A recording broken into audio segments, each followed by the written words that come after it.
points and very important points that we need to hit tonight. So, if you will, let me start with a welcome, everyone, to the Cape Ann Theater, lovingly known as the Annie. And there's Henry Allen up at the sound in the back corner. Give him a round of applause. When Henry came into this theater, his one sole goal was to capture the spirit of what Gloucester is. He was, in fact, as many people that come here from abroad, they come here, they fall in love with the character of what Gloucester is. They fall in love with our traditions, our culture, and we're like Cape Ann granite. We're rough and tough, but we're genuine, and we're loving, and we're caring. And contrary to popular belief, I have no desire to build a gate on the bridge. I welcome people. I regularly, all summer long, you can see me rowing people around our harbor because I share that special thing that we feel is so important to preserve. So once again, I went off the script, so I better get back to the script. Henry, the first time I came, his first production, I would think would be Greasy Pole the Musical, and what more embodied the culture of our area. And he's donating the theater here tonight, and we're so grateful for him caring about our community. And this is what this is all about, everybody coming out who cares about the community, because I got Joe Garland and Charles Olson backing me up here, so I'm going to have to steal the lines. We are in a critical point in our history, and we're going to be faced with urgent challenges. And we can pick up those challenges and regain our togetherness and our pride, or be overrun by interests that are looking to exploit this magical place for their own. So that's important, and we want to stress that. So once again, I went off the script. My name is Jim Tarantino, for those of you that don't know me.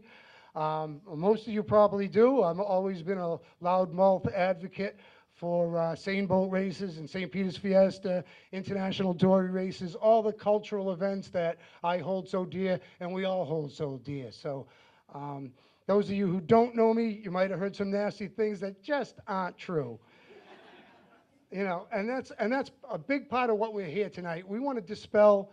There's a lot of untruths going around there, and what's scary to me is it seems like a public relations ploy to make you think that we don't want change. We're trying to bring back the fishing industry. What are some of the others?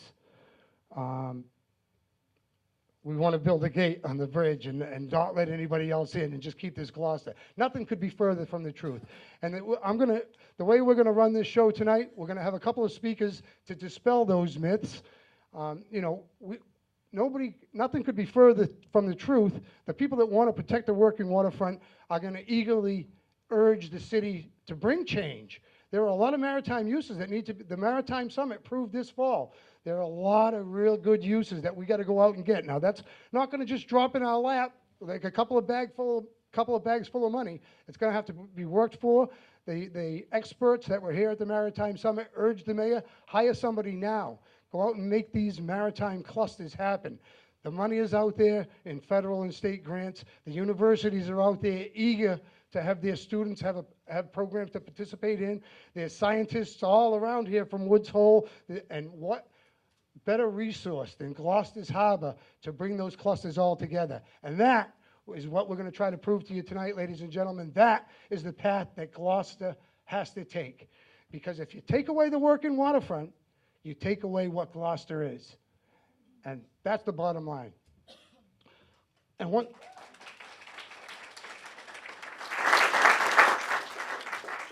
I got off script again. And I think it's really important to note as well. You're going to hear both sides of the issues here, but the sides that you'll hear from the people that are trying to preserve the working waterfront, their only agenda is to keep Gloucester, Gloucester. And a common note I've seen in the people that support hotels and condominiums for our working waterfront, you listen to who's saying it, and it's mostly those that are going to profit, either financially or politically. And that speaks volumes in itself. So consider the source when you hear people taking sides on the argument. And I believe, and I think you all should believe, the future of Gloucester must be decided by you, the people that love it most, not by those that are going to profit the most from it. So keep that in mind, people, because this is a crucial part. Joe Garland said it best. We're either going to go down a path of hotels and condominiums and resorts and spas. Is that Gloucester to you? Thank you.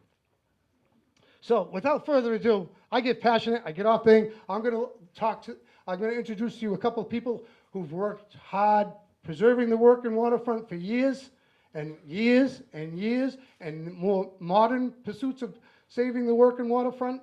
And let me see if I'm missing anything important. So what I'm going to do is, I'm getting really dry and nervous.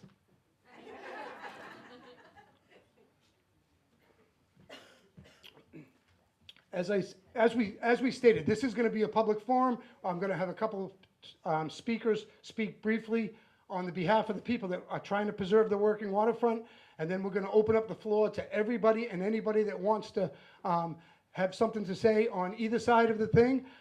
I'm going to ask that everybody keep their comments brief to a couple of minutes once we open up the floor so that we can get as many people as possible to speak. I want to thank Melissa Cox for coming here tonight. Melissa, where are you? Melissa's the new ward councilor in the area. I'm pretty sure I invited every councilor. I know I invited at least 3/4 of them. The mayor, Sherry DiLorenzo, Jim Davis still hasn't been found yet, but if he were here, I would have invited him as well. I want to hear every side. I mean, this is where, it's easy to say one thing about where they don't want change, they're trying to bring that, but now we're in an open forum where we can discuss it back and forth and we can respond to those accusations and things. So this is what it's all about. So without further ado, I'll start. I think we got 2 or 3 speakers, and then we're going to open up they'll take 5 minutes each or so. Then we'll open up the floor to everybody that has something to say. When we do open up the floor, I'd ask that you state your name. You don't even have to come up to the microphone because this isn't mobile. If anybody raise their hand, they can stand, state your name, and tell us what your concern is. If there's a specific question for one of us speakers or anybody else in the room, you can address a question to them. We'll be happy to do the best we can to answer. I think I have all the answers. So without further ado, I will introduce our first speaker for the evening. Is somebody that's always been an advocate for saving not just the working waterfront, which is the bigger. Oh, that's one other thing I want to point out. The other misconception. The fort people, they don't want change. It's not just a hotel, that ugly building. This is not about the fort, ladies and gentlemen. So don't let them keep telling you it's just the fort. I'll quote the Gloucester Daily Times. The fort people think if they yell loud enough, nothing will ever change in their neighborhood. Well, nothing could be further from the truth. And you're going to hear a lot of options for change tonight. Positive change that maintains the working waterfront. So I'll get done. First speaker is from Ocean Crest and Neptune's Harvest, a real live innovator that created it, found a market, created it, and that's what makes the working waterfront special and why we needed to keep it alive. Ann Malloy, ladies and gentlemen.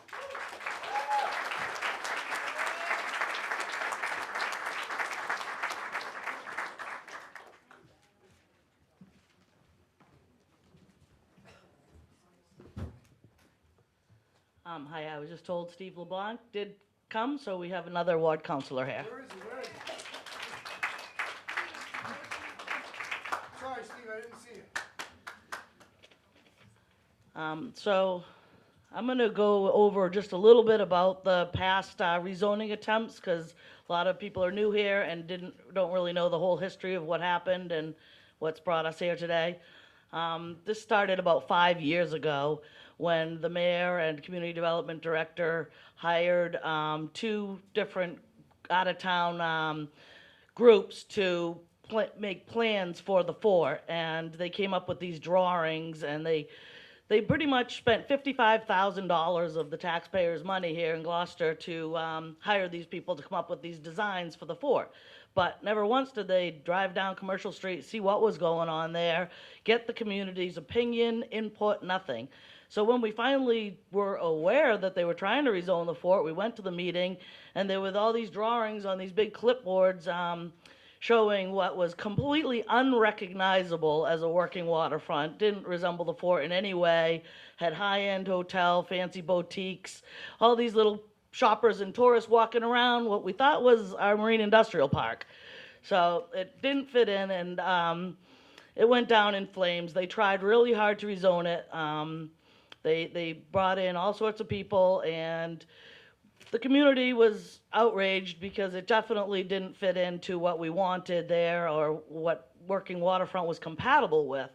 So we did fight it, and we worked very hard and long with Greg Cadamatori, our planning board director, trying to find out something that would work. And we said, if you must rezone us, at least let us have input. And we spent hours trying to find some happy medium, something that would work. And absolutely nothing would work because you're putting two conflicting uses in a very small area together. And no matter how they kept trying to, stick that round peg in that square hole, it was not going to work. And so they finally, after years, really like 2 years of hearings and planning board hearings, and then city council hearings, decided no, it's not going to work, and nothing came of it. Even the input, we had some ideas, Marine Industrial Plus, nothing worked. It went down in flames. So then my family, Ocean Crest people and Neptune's Harvest, we decided we'll buy the Bird's Eye building, and we'll put, we're going into more marine-related products, not only fish fertilizer, but crab shell, seaweed, millions of options, and we're expanding. We needed a room for bottling, labeling, storing. So we figured it would be perfect. We could ride our forklifts right across the street, use it for all our storage, unloading trucks. We were going to put in marine research and some school area potentially. We were thinking of things that would bring scientists and researchers here together to help us develop new products. There's a million things that you can do with products from the ocean, pharmaceutical, nutraceutical, fertilizer, feed, bait. Huge amount of things we still are trying to do, and a research facility there would be perfect, bringing scientists working with the fishermen. And so that's what was our plan, and we tried to buy it, and we bid up to a little over $2 million for it, knowing it was going to take a fortune to get it set up how we wanted it. But we were outbid by a developer, knowing full well that it did not pass zoning. He still bought it and tried to rezone it for a hotel. Had he not bid on it, we'd be in there right now, creating jobs, using it without rezoning, and I think everybody would be happy.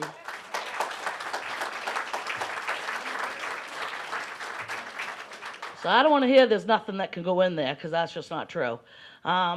So being outbid, the developer went for rezoning again. Again, months and months of planning board hearings, months and months of city council hearings. He decided that it was getting hacked up. They couldn't fit that round peg in that square hole one more time. He pulled out of his proposal, and it was off the table. We won again, right? So now here we are again, and it's just frustrating. I'm trying to create more marine industrial jobs. We're trying to sell more fertilizer. We're trying to build our business. And what do? Half of my time is spent worrying about if we're going to have a compatible business with what's going across the street, if we're going to be able to keep our business. We're fighting for this because our businesses are at threat. We have a huge amount of working waterfront jobs currently on Commercial Street. And nobody seems to recognize we generate more money than the state fish pier down there with working waterfront jobs. So it's not dead, and there's plenty you can do, and we're trying to expand, and we're trying to do all these things, and here we are spending half our time fighting City Hall. So we get very frustrated. I can't believe, I'm here again doing this again. So that pretty much catches you up to where we are now. Just so you know, this isn't like just starting. This has been going on for 5 years. And I'd like, the original city council that made it marine industrial did it to protect the businesses because it made sense. And the people that live down there live in a marine industrial park. So, if they don't pay as many taxes, then the next guy, maybe they don't. I don't know, but they live in a marine industrial park. They put up with smells, noises, trucks coming and going all the time, all different things that normal neighbors don't have to put up with. So, if they deserve a break, you get some new tenants in that place, they're not going to be so forgiving. And look at the dehyde in Gloucester. We had a plant in Gloucester that took all the fish waste. They went out of business, which put us in business on adapting to change. But it was because of the smells and people complaining, and they got shut down. So don't think I'm like pie in the sky dreaming here. This is what happens.